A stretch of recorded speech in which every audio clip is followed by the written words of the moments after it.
This is IBM Museum, and I'm going to preface this video that I'm glad my computer was giving me issues. That I was going through setting up for the video, and it just gave me problems. I went to terminate and determined to start again because in that interim, I found a little bit more information, and I'm going to go through and present that as well. But the topic of this video is another of those so-called flip adapters from DCA. We saw that in the 3270 emulation adapter, where it was the 8-bit on one side of the adapter PCB, and then it was microchannel 16-bit on the other side of the PCB, and you basically went through and had the brackets, and you could change a module from one end to the other to go between the two different buses. And this is a DCA adapter. I'm going to get turned around. I'm going to actually turn off the webcam view of me just because I was seeing the issue I was seeing on the computer was actually a little bit of lag in the just the recording of the camcorder, and I have to see if that's still going to be an issue or not. But it's going through my token ring stuff today, and I found this box. It did have actually have a shipping label over the top of this. This is exactly how this eBay seller sent this to me, and as I go through a little bit more of the information, we'll determine if maybe that was at the same time that I'm finding the other information about this adapter as well. I tried to look at any date information, stuff like that, and I couldn't. Of course, I did look at the end, and this is marked as the DCA IRMAtrac convertible, and it's the you could have for the ring speed of the 4 megabit per second or 16 megabit per second. I guess it maybe helped to get me that solving out of the way. But when I went through, and I've actually disassembled the adapter and got it back in the box just to kind of fit in this plastic insert, because when I did originally open this up, it had the insert inside, but it did not have the adapter. And I could feel the weight of I did take out the manuals and diskette that are kind of in a bottom compartment here. But at least I found this adapter with my other microchannel token ring items, and in its assembled form, it wouldn't fit in the insert. And I'm sure that DCA went through and they had other adapters that would go in, maybe even that other,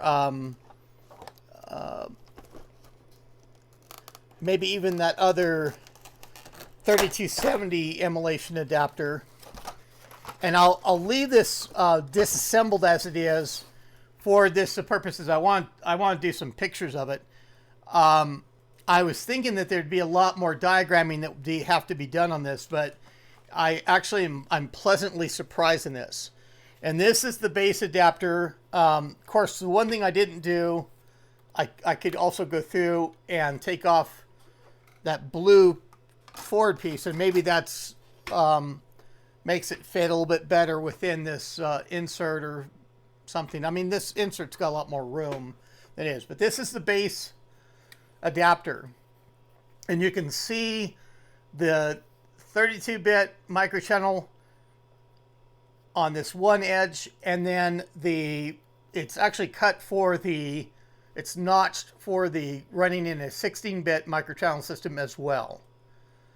And then on the other side of the PCB, that 16-bit ISA, and it does have a switch block and things like that down there that are a little bit disturbing, or it goes through and it just seems to go against the grain when you talk about microchannel adapters. And this is not to where you would flip it to go between the buses. It's more on whichever side. And you saw the blue piece I pulled off the one side to go in for the front of the microchannel adapter. And this adapter is actually, I mean, this blue tab is shorter than what the blue tab would normally be in the occasion of a microchannel adapter. And it, I'll probably bring out the back plates after I go through and show the module, because in the microchannel arrangement, that daughter card goes on this side, and it's got a couple jumpers and things like that. I'll try and make it so the ring light doesn't reflect all that much. I've got it turned down to its lowest setting. And then it has both the DB9 and the RJ45 jack on the back of it. For setting this up as an ISA adapter, then there's what takes those pin headers on this side to go through, and you would have an adapter that would fit in an ISA slot. Now, on the for the back brackets, I just want to make sure that this plastic and everything else is just not remaining in the right place and everything else, and I'm not going through and breaking anything necessarily. That's going to be interesting to photograph with how it reflects light, but I'll see what I can do for just the regular daylight. Here's the microchannel back bracket for that module. And I had one piece of foam inside here. I'm not really sure if there are more pieces of foam or what exactly that necessarily holds down. But then there's the ISA bracket. And you have actually these, it slips over these, this module doesn't necessarily have hex cut of those spacers on the back of the DB9 connection. So these slip right over the top of that, and it actually has thumb screws that are included in this plastic pack. Real kind of handy. And then of course there's the blue bracket for the back of the microchannel adapter, and then it's got even little stickers in here that look like they denote the rings, where you mark down the ring speed that you have set up on that you're going through. And I'll go through and we can get out the manual and the diskettes, and these are brand new. I mean, I've opened this pack, so I may have leafed through these at some point, or someone previous to me. And then there's the two diskettes, the RaceTrac software, Microsoft Land Manager 3 Plus, Open, IBM DOS, Novell, Land Driver, drivers and config utility, and then RaceTrac software installation, diagnostic, IBM Land Server, Windows NT drivers even. They're probably referring to NT 4.0, I would think. And then there's a little bit of the return envelope.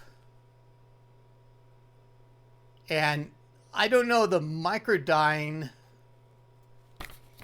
if that's necessarily a warranty registration. If that was just what exactly for that racer software, maybe.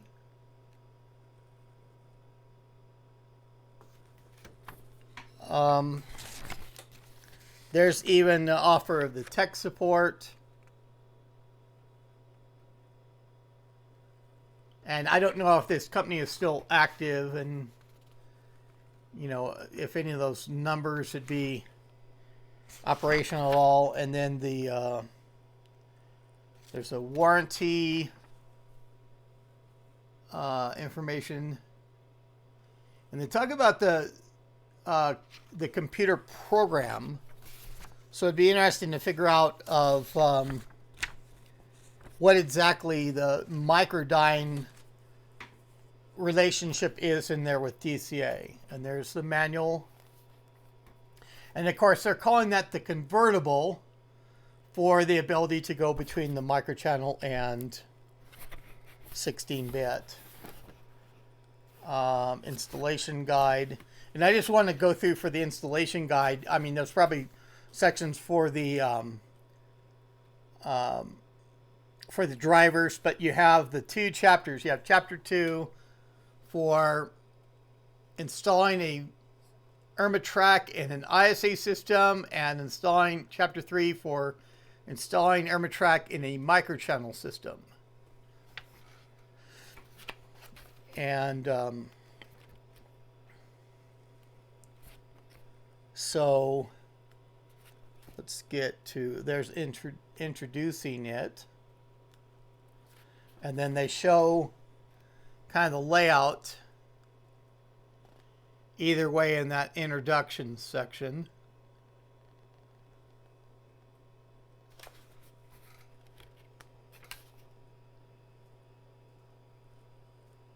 Okay, and then ordering even diskettes that are, I guess, were uncommon enough that you could get them from the company.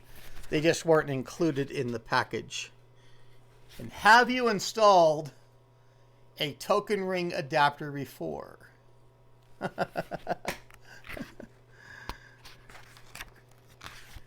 So there's the ISA section. And of course, we're not really interested in that, are we? And I didn't see any 5 1/4 inch diskettes in this package.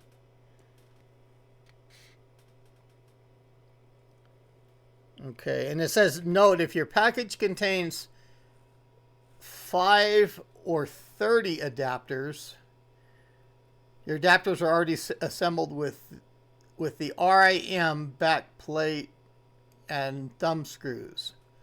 So I guess you could get these more in a group package of 5 or 30 adapters.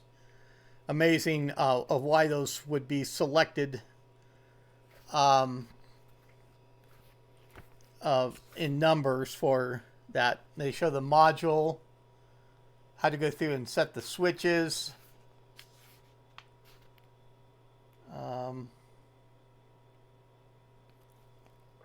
And surprisingly, there's even information for this still online. Tells you where to put the sticker.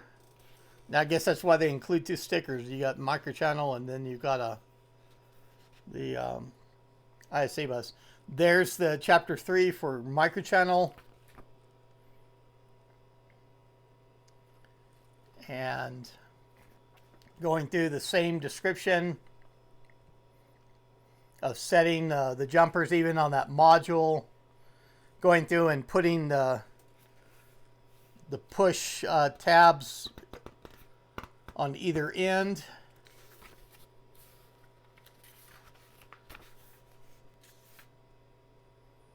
And then even showing how to align those on the header pin too. Putting on the back plate, how to put on that front tab. And then of course you have to install the ADF at some point that they would have on diskette. So let's go over some of the reference manual, and maybe even to where I might have sourced these adapters. I looked through the SIF news group in the interim as well. I did find some handy information for otherwise, or kind of supplemental. But the big surprise to me otherwise was that there is a page actually for this. And in fact, I had assumed that it's probably just on, and this is UXW Bill, him having a page on this adapter, and he even says he had a sealed box as well, and he opened up one. He picked up the most banged up box for research purposes, and we'll return a little bit to this as well. The origins of this page. He has the drivers and files archived there, imaged, the same diskettes that I likely had in mine, and goes through for just the diagrams of the adapter. I don't know if there's a link coming soon, so the pictures, and I'll go through and get those up at this point, I think. And so I guess there's not necessarily an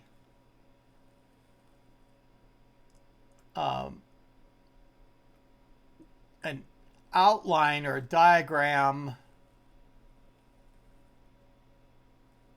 Well, there it is.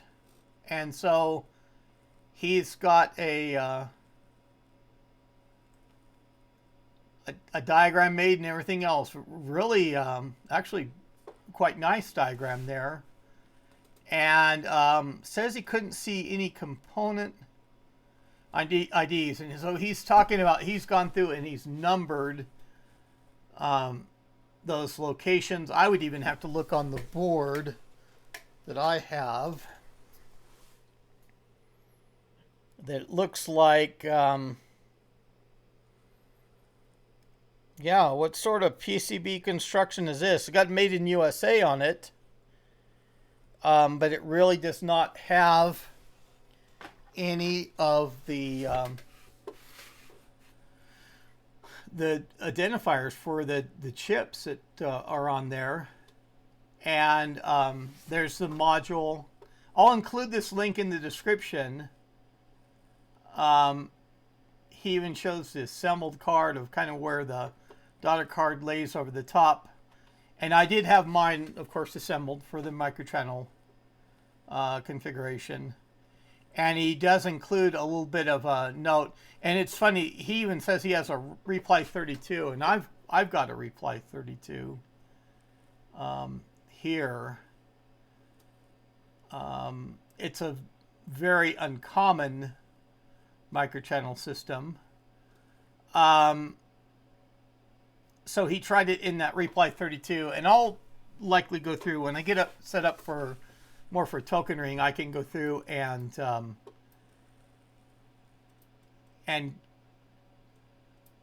kind of report the results from there. But I thought that was kind of neat otherwise. And I guess it'd be even time to, it should be easy for me to find if Major Tom has gone through and archived that page. And I should have gone through and looked. I wasn't, oh yeah.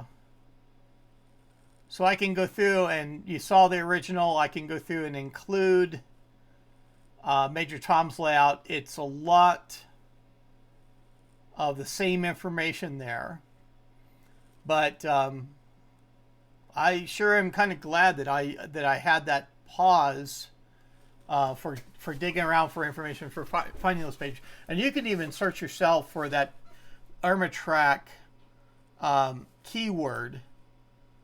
And I was bringing up results and even finding a link on Amazon where they had, and I didn't see a listed price or anything else like that, or where they're marked they're out of stock or anything.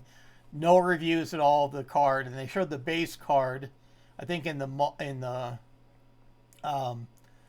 side pictures they had the module, the daughter card module, and things like that. But just really kind of nutty that way. So that's an overall view of the board. Now, UXW Bill, I mean, when I went through and searched on the SIF news group, there was some text, and I mean, I'm not going to really go into a lot of necessarily details that, but he goes through and he addresses the news group, and this is back in August the 1st of 2005, and says it was actually the funniest story. I got these adapters in late 2003 and had them sitting around. I really didn't mean to open one and do this page. Oh, I really did mean to open one up and do this page sooner, but late 2003 was somewhat of a dark time for my MCA goodies. I had all of them, but never got the time to do anything interesting with most of them. Anyway, this is a new paragraph. Anyway, the great basement flood of 2004 came along, and with it, so did these adapters. They floated out to the stairway from the bottom of the shelving unit, and I grabbed them with a fishnet. Though not before a TV news crew was in the stairwell filming as much of my basement as they could. I thought sure the boxes would be waterlogged. Who had ever heard of plastic shrink wrap being watertight? To my utter amazement, the box I had opened was absolutely dry inside. There was no sign of water having been anywhere inside or out. And it says the boxes are as good as new. DCA must have done a pretty good job on that shrink wrap. I guess the first clue might have been that the boxes were floating. In other words, kind of like a watertight, where they had enough air, of course, inside of them and weren't waterlogged, that they could float. One of the things that was on the TV news was a picture of the DCA boxes floating around. I have to wonder how many people saw that on TV and knew what they were, or wondered why someone might have them. And he's got his name at the bottom there. I'm laughing for his talking about irony of seeing those boxes on TV, of course. And I know that he lost so much of his systems in the flood. My box being shrink wrapped, the seller stuck a shipping label on the outside of it. And I think that item number, that 541, probably originated from them as well, to ship my box to me. Didn't enclose it in another box or anything like that. So I guess people are learning about those, the shrink wrap that DCA has on their packages, maybe going far and beyond what the intended use was originally that DCA had for them. I need to look a little bit more in the SIF news group and find out if I got mine in the same sort of batch that William did. He talks about getting more than one, or having others. I don't know if he still has those, has retained those, or what it is. But I likely would have picked up mine at the same time. I did pick them up from an eBay seller and not through William, although there may have been some items otherwise that we've traded over time, but that was addressed to me by the eBay seller. So I'm real certain of the source. And I'll have to do a little bit more digging and see if I can place anything for the time frame that I received them on. But you get a little bit of the backstory of these as well, I guess, and seeing this DCA adapter. And I will get a little bit more into the token ring aspects, getting all the IBM token ring adapters out, the wide variety.